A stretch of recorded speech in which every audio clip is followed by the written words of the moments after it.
میں کیونکہ بینکار ہوں جی، تو لیکن لکھنے کا شوق ہے، لکھتا ہوں.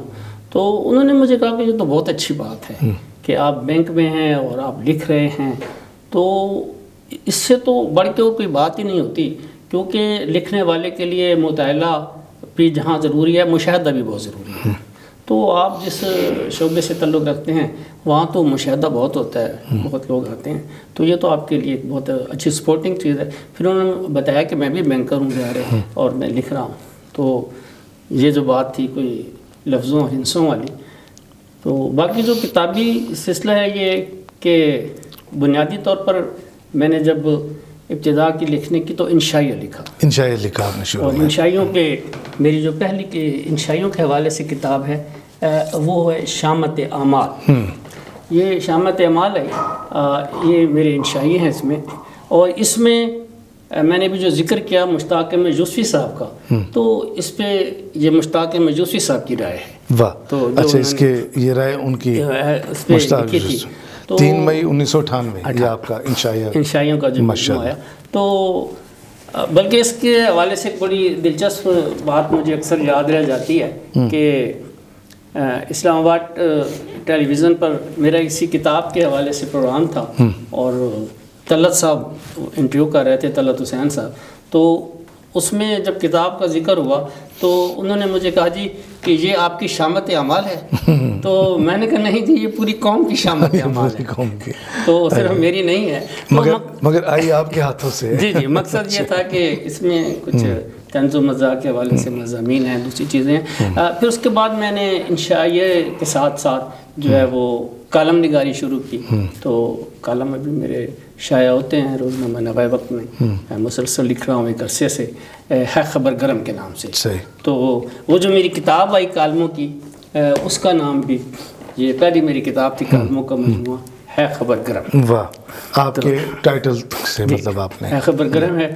اور اس میں بھی جو میں سمجھتا ہوں کہ اخباری صحافت کے، اخباری دنیا کے، یا جو کالم نگاری میں جو لوگ بڑا اہم نام ہیں، اس میں منو بھائی کی اس میں خاص طور پہ رائے شامل ہے کالم نگاری کے حوالے سے. اس کے بعد میری جو کتاب تھی وہ بھی کالموں کا مجموعہ ہے، وہ ہے امید کے جگنو. جی.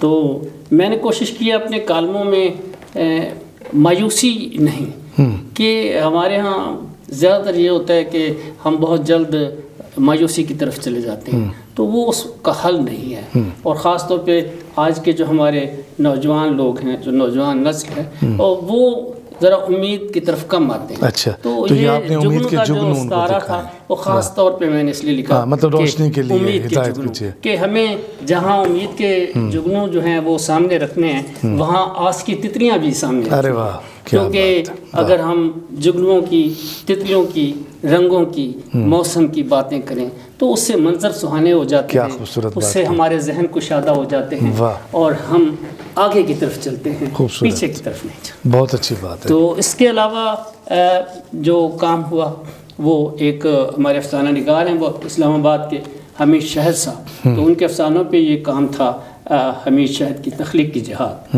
تو یہ کام کیا.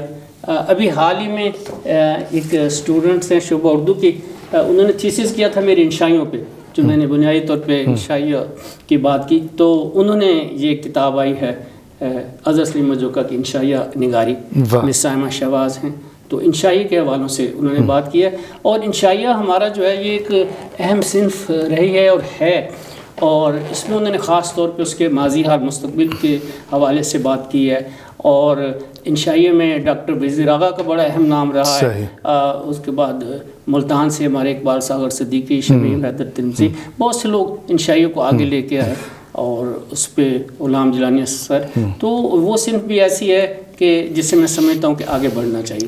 یہ بک ڈائجسٹ ہے، یہ ہم نے ایک سلسلہ شروع کیا ہے. اس کے جو مدیر اعلیٰ ہیں وہ میرے بڑے ادب دوست بھائی اظہر سلیم مجوکا ہیں، جو ادب لطیف کو بھی ایڈٹ کرتے ہیں.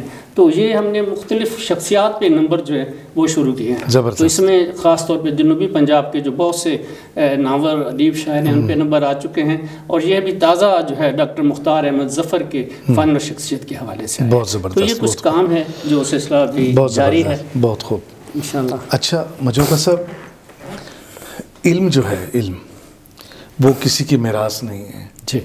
اچھا، علم حاصل کرنے کے لیے انسان کے اپنے اندر ایک شوق اور جذبہ ہوتا ہے. ہمارے جو اس وقت ہمارے جو دانشور ہیں، ہمارے جو ادیب ہیں، ہمارے جو رائٹر ہیں، جو لکھ رہے ہیں، مثلاً شاعری بھی لکھ رہے ہیں، مطلب نثر بھی لکھ رہے ہیں، نثر کی جتنے بھی اصناف ہیں ساری وہ لکھ رہے ہیں. کیا کوئی بھی شخص جو آج نیا لکھنے کے لیے آتا ہے اس کو کسی سے علم چرانا پڑتا ہے، یا اس کو علم حاصل کرنے کے لیے حضرت سلیم مجوکا کی کتب پڑھنی پڑتی ہیں؟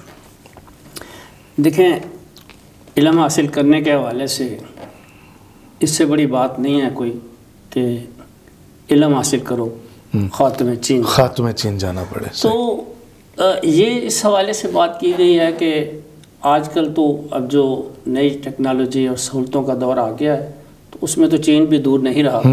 یہ اس وقت کی بات ہے کہ جب بہت دور تھا اور سفر کی بہت سی سہولتوں کے ساتھ لوگوں کو جانا پڑا، تبھی یہ کہا گیا کہ چاہے تمہیں چین. تو دیکھیں، علم حاصل کرنے میں تو بہت سی جو ہیں وہ پریشانیاں بھی آتی ہیں، لیکن دیکھیں کہ جو میں سمجھتا ہوں آگاہی ہے وہ بہت بڑی چیز ہے.